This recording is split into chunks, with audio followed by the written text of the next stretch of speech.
Welcome to Lamp Stories. Zara was late getting home from work on Wednesday evening, causing concern for her husband, Thomas.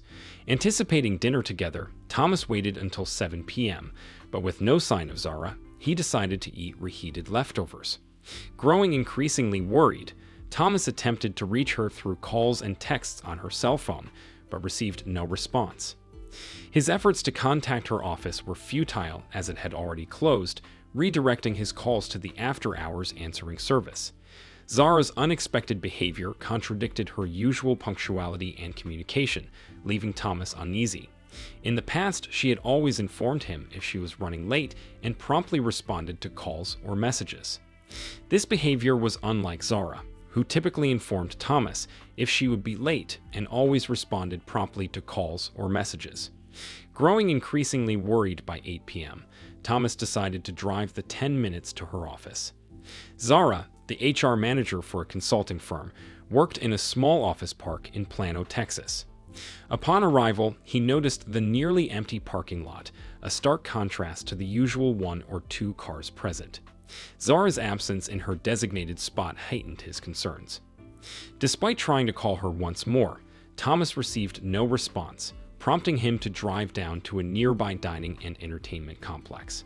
Speculating that Zara might be socializing with coworkers, he combed through the parking garage, finally spotting her car on the 3rd floor with its distinctive custom plate, AUD Icarals.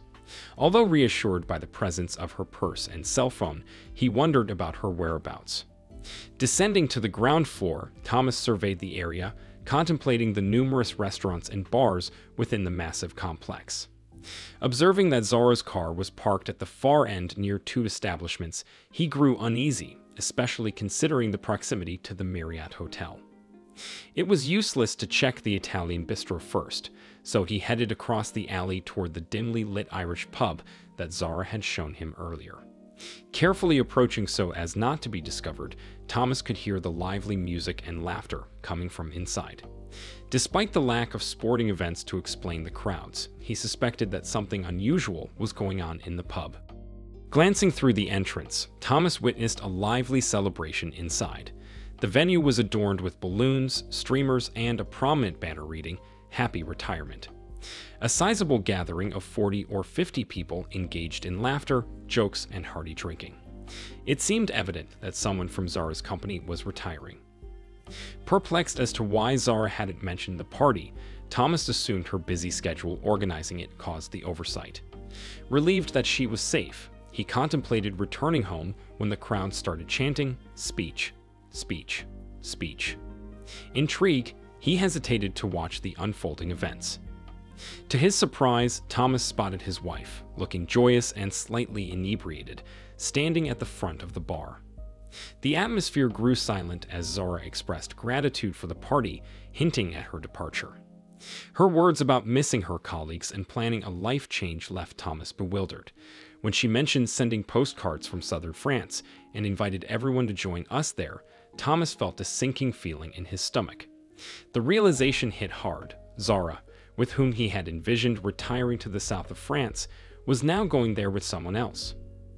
His shock deepened as Zara turned to her companion, grabbing his face and sharing a lingering, passionate kiss. The man was none other than Oscar Rogers, her boss, CEO, president, and recently divorced millionaire. Everything became painfully clear to Thomas in that moment. Without a word, he turned away, retrieved his car, and drove home. During the journey, he called their 20-year-old daughter, Diana, a junior at SMU, who answered promptly. "Hi, Dad," she greeted. "How are you?" "Did you know?" he inquired.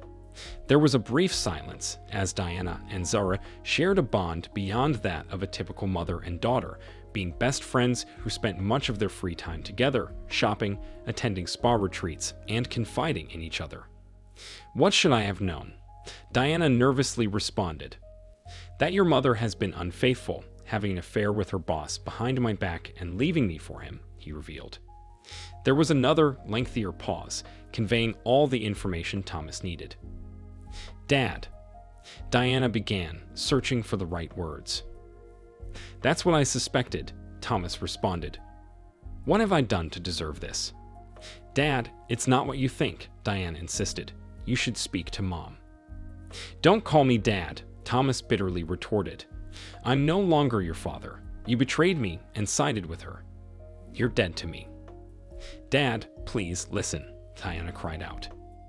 Listen? What could possibly make me understand? Thomas demanded. Your mother retired without informing me. She's moving to southern France with her boss without a word to me. What? Diana exclaimed. Mom never mentioned any of this to me. You didn't know about her affair with her boss? Thomas asked. No, I swear. I thought you were referring to something else. I'm clueless about this. Are you sure? Yes, absolutely. I witnessed them together. I saw them at her retirement party just 5 minutes ago. She announced her move to southern France and then kissed him intimately, not like a boss, but like a lover. Dad, Diana sobbed. I truly didn't know. I thought you found out about Kevin and Mom. Kevin? Who's Kevin? What are you talking about? Thomas queried. Oh no, Dad, I thought you were aware, Diana lamented. Knew what? Remember the pool party we had in June, right after school ended? Yes, I do. Remember the guy I brought, Kevin? Yes, that SMU football team guy, Thomas recalled. What's the relevance? Remember when you got really drunk and fell asleep by the fireplace on the back porch? Yes. Well, Kevin and I went skinny dipping, and he convinced Mom to join us. She got carried away as she was drunk. Kevin flirted, and she responded. I got upset and made the mistake of leaving them alone for a few minutes. When I returned, I saw that Kevin had been intimate with Mom. I was furious, but she was drunk and claimed to regret it. She begged me not to tell you as she knew you would leave her. I didn't want you to divorce, so I forgave her and never told you. That's why I broke off with Kevin and why Mom and I have drifted apart. Thomas found it difficult to comprehend what his daughter had disclosed. Not only did Zora have a relationship with her boss, but she cheated with at least one other person. He felt nauseous and overwhelmed by the realization that everything he thought he knew about his wife was a deception. Dad? Diana beckoned. Are you still there? Yes, I'm here, Thomas responded. I don't know what to believe anymore. Dad, I swear I didn't know about her affair with her boss, Diana assured. If I had known, I wouldn't have concealed it from you. The situation with Kevin was regrettable, but she convinced me it was a one-time mistake. I believed her. But if what you're saying is true, she deceived both of us. It's true. Do you have evidence? No. What will you do?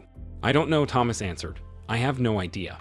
If she divorces me, she'll ruin me. I'll have to sell the house and all our property. She'll get half of everything.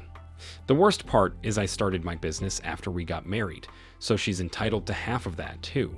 Hell, I'll probably have to pay her support on top of everything. But why should you be punished for being a cheater? Asked Diana. That's just the way divorces go, Diana, Thomas explained. Unless I can prove she is cheating on me.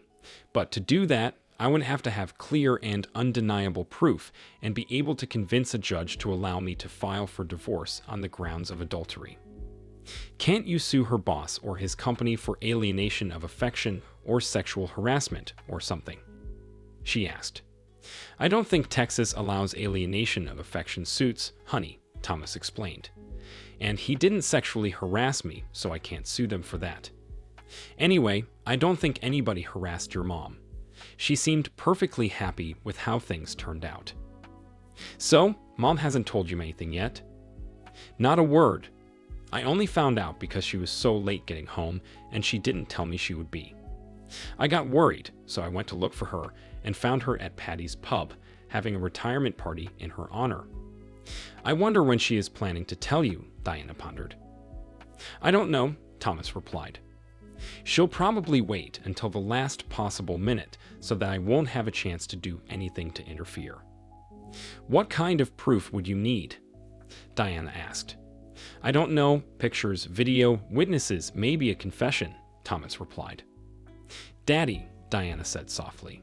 Yes, baby. I have an idea. Around 10:30 p.m., Thomas's phone rang. An hour had passed since he and Diana finished their conversation, and he had been sitting in the dark, contemplating his life and possible courses of action. He allowed the phone to ring a couple of times, sighed heavily, and then answered. "Yeah," he replied coldly. "I'm sorry, Thomas," his wife Zara slurred drunkenly. "I got your messages. I thought I told you about the party tonight. I've been so busy setting it up, I guess I forgot." "Party?" Thomas asked, feigning ignorance. "I wasn't sure if you were alive or in a ditch somewhere." "Oh, baby, I'm sorry," Zara replied. "Were you that worried?" How can she call me baby and act so innocent? Thomas wondered. "Well, you always call or text if you're going to be late," he explained. "So, yeah, I was worried. I called and called, but you didn't answer. Why not?" "My battery died," Zara rationalized, "and I guess I was having so much fun that I didn't notice. I thought you knew I was okay, so I didn't worry about letting you know. I only noticed the phone was dead when the party ended and I was getting ready to leave. I had to put it on the charger to see your messages." Thomas noticed the absence of background noise and suspected she wasn't at the bar anymore. "So, where are you now?" he asked. Well, don't be mad, but I think I drank too much to drive home safely," she answered nervously. "So, some of us got rooms at the Marriott and are going to stay here. Everyone wants to party more at the bar and then crash after." "That's ridiculous," Thomas retorted. "Take an Uber, leave the car. We can pick it up tomorrow. We live 10 minutes away. There's no need to stay in a hotel." "Sorry, honey," she replied. "I already checked in. You know Camilla, who works with me. She didn't want to stay alone, so I share in a room with her." Thomas was upset because he suspected she wouldn't be spending the night with Camilla. He also doubted she'd be getting much sleep. "I'll come get you," he fired back. "Get me?" No, Zara replied. "There's no need. I'll just stay here." "Okay then," Thomas gave up. "What room are you in?" "What? What room are you in?" "Why?" "I'm going to join you," he said. "I'll bring you something to sleep in and a change of clothes for tomorrow." "You can't," she blurted out. "Why not?" Because I'm sharing the room with Camilla," she explained. "You can't sleep here with her in the room. She'd be too uncomfortable. Then let her have the room to herself and you come home with me." I promised her I'd stay. "Okay, then tell me the room number and I'll bring you the change of clothes," Thomas said. "You don't need to go to all that trouble, honey," Zara argued. "I'll just wear what I have on 2 days in a row. It'll be all right." "Yeah, right," Thomas replied snidely. "I get the distinct feeling you don't want me there. Are you hiding something from me?" "Don't be silly, of course not," she responded with a hint of nervousness in her voice. "Look, for the first time in our marriage, you attend a work party without informing me, don't answer your phone for hours, and then insist on staying in a hotel 10 minutes from me while denying me the chance to visit. This is not normal behavior, and certainly not the conduct of a happily married woman. What's going on, Zara?" "Nothing's going on," she answered tersely, offering no further explanation. Thomas waited, anticipating more, but when Zara remained silent, he pressed her further. "Are you cheating on me?" he asked, already convinced of the answer. "Don't be ridiculous," Zara retorted. "You think I'm having an affair with Camilla?" "No, not with Camilla," Thomas corrected her. "But maybe with someone else. I mean, how do I know you're really sharing the room with her anyway? It could be anyone, some guy you picked up at the bar. Hell, it could be your boss for all I know." "That's not even funny, Thomas," Zara replied, sounding insulted. "I'm going to hang up now." "You're hiding something," Thomas declared before she could hang up. "I'm not hiding anything," Zara snapped back.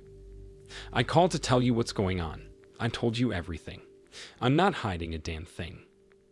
"Really? Because you still haven't told me your room number. Why not?" "Afraid I'll show up and intrude on your little lover's rendezvous." "I said I'm sorry for not telling you about the party. I apologized for not answering the phone. I couldn't help it, Thomas. Sometimes shit happens. Ugh, get over it. I'm not cheating on you. One time I forget to tell you where I am, and you freak out. Do you trust me that little? Do you think our marriage means nothing to me?" "You're trying to deflect this onto me, Zara," Thomas told her. "It isn't working. I didn't do anything wrong. You did. Don't act like a martyr. C. Zara exploded. This is exactly the kind of stuff that drives me nuts. You're so controlling and paranoid that you're smothering me. Smothering me, damn it. I can't take it anymore. I need some time for myself. You know the one thing I've always told you I wouldn't tolerate in our marriage is cheating, Thomas stated directly. I know, you've told me 1,000 times. It's just a stupid party. I'm drunk and I'm sleeping here. I'm not cheating on you. But I'm not going to fight with you about it. They're waiting on me in the bar. Good night, Thomas. Zara, he called out, but she hung up. Damn cheater. Thomas stared at his phone, glowing in the darkness until the screen went blank, extinguishing the only source of light. Zara carefully placed the phone on the dresser in her hotel room, ensuring it was still connected to the charger. Her hands trembled. She had just outright lied to her husband, and the rush of adrenaline lingered in her system. I messed up, Zara thought. I should have mentioned the party and played it off. Now he suspects me of cheating. Damn it. She wasn't ready to disclose the truth to Thomas. With her salary continuing for another 30 days, she had at least that long before he would notice the depletion in their joint checking account. Her plans were set and in motion, and she didn't want anything jeopardizing them. If Thomas caught on too soon, he could create complications. She needed to keep him in the dark until the last possible moment. Is it worth it? Is the risk worth taking? With a heavy sigh, Zara unplugged her phone and addressed the person behind her. I'm heading home. My husband is freaking out, and I don't want him getting all worked up. I'm sorry. Grabbing her purse, she swiftly left the hotel room before changing her mind. She was less intoxicated now than an hour earlier and decided to retrieve her car and drive home. 15 minutes later, she arrived home, only to find the garage empty. Where is Thomas? Zara wondered. She dialed his phone, and he answered promptly. What do you want? Thomas asked. Where are you? Zara inquired immediately. Why do you care? Of course I care. I realized you were right, and I came home. Where are you? Pulling into the driveway, he explained. I went to find you, but your car was gone. He chose not to reveal how he knew where it was, so I came back home. You just beat me here. The garage door opened, and he parked his truck inside. Zara stood waiting for him, hands on her hips when he walked into the kitchen. He raised his hands, attempting to fend off the impending argument. Look, it's late, was all he managed to say before she threw herself at him, kissing and hugging him. He tried not to respond, but his love for Zara was overwhelming, and he couldn't resist. Despite being angry, a part of him wanted to show her he was there for her. It was a primal instinct, a caveman's urge. Instead of the anticipated scolding, he lifted her and carried her into the bedroom. He wanted her to remember this night, hoping she'd recall how much she loved him. Diana reached out on Friday to solidify her plan with Thomas, convinced that she could coax her mother into confessing the truth. Her strategy involved recording the conversation and presenting it to her father as evidence, along with her own testimony against her mother. The plan was to spend a spa day with Zara on Saturday and then deliver the evidence to her dad that night. Saturday arrived, and Thomas anxiously waited for the spa visit to conclude, anticipating his daughter's report. The day before, he had consulted a divorce attorney, and the news wasn't as dire as he expected. While his business would remain unaffected, he would have to share profits with Zara for a year or two. No alimony was required since she had her own funds. The division of other assets would be equal, and Thomas had come to terms with it. As Zara had put it, shit happens. Thomas sat contemplating his future when the door opened, revealing a surprising sight. Zara and Diana walking in together, both looking distressed. What's going on? Thomas asked. Zara walked directly to him, took his hand, and sat down next to him with tears in her eyes. I'm so sorry, Thomas, she said with a quivering voice. I've been keeping secrets from you, and I need to tell you the truth. You've got the wrong idea, and it's all my fault. I've hurt you terribly for no reason. I'm so sorry. What are you talking about? Thomas inquired, turning to his daughter. I confronted her, Dad, Diana explained, and she told me everything. Let her explain, please. It's not what you think. Thomas turned back to his wife. "Okay, explain," he demanded. "I'm not cheating on you with my boss, Thomas," Zora said, attempting a smile. "He's a nice man, and I love him dearly, but not romantically. I only love you. He's gay. That's why he divorced his wife and is now openly living with his partner." "I saw you kiss him," Thomas challenged. Zara blushed and nodded. "Yeah, that was me being silly. I knew that was the only time I'd ever get to kiss him, so I did it. Knowing he's gay, I overdid it a bit. I'm sorry I did it, and I'm sorry you had to see it without knowing the context." "But what about retiring and moving to southern France?" Thomas fired at her. "What the hell is that about? You're moving, you retired. How could you not tell me anything?" Zara lowered her gaze in shame. "I wanted to surprise you." "Surprise me by leaving me," Thomas snapped. "No, I was never leaving you. This is for us," Zara declared. "For us?" Thomas asked, confused. "What do you mean for us?" "We've always talked about wanting to retire to the south of France," Zara began. "So, when the opportunity for me to take early retirement came up, I jumped at it. I was planning a big party to announce it to you, along with a 2-week trip for us to go to France for house hunting. That's all it was supposed to be. I wasn't moving there without you. I figured you would be surprised, but not in a bad way." "Just a trip?" Thomas asked, somewhat bemused. "Yes, a trip for us," Zara explained. "We could go and see if we really want to live there and try to find a house. I was going to use the trip to suggest that we go ahead and move there because I know with your work, you can be anywhere.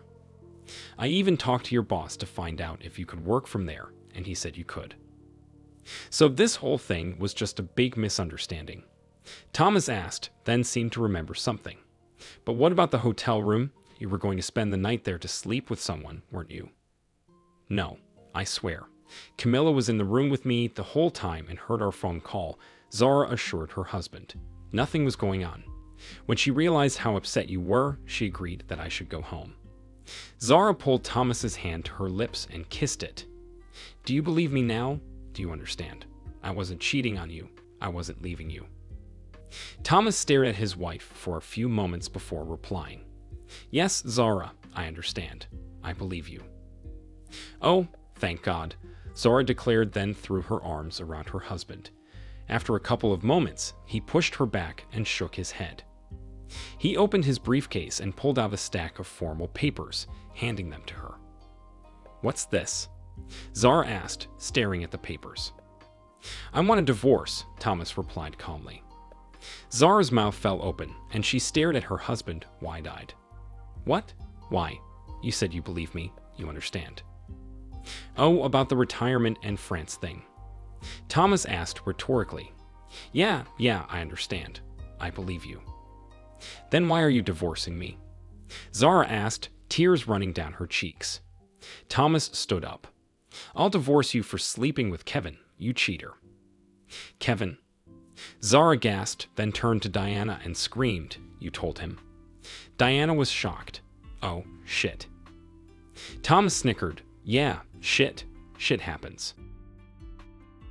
Thank you for watching this video to the end.